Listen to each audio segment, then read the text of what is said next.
sorry I haven't vlogged that much. I've been super busy with my new job, which I've just come home from. So, I've got a box. It's very heavy, as the delivery driver told me. I was like, I know, it's books.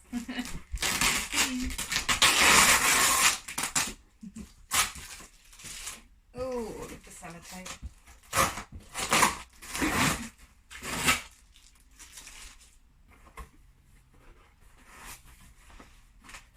I'm really upset if any of these are like marked.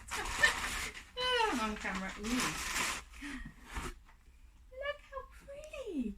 It's so pretty! I think it's possibly the prettiest one I've ever made. That's so cool. Yay! Love nature. Yay.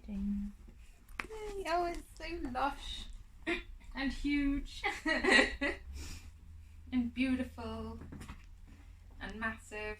Oh, it looks much better as well. So with Losing Touch, it was a bit of a first gamble, I guess, that this is not stupidly spaced as I had the last one.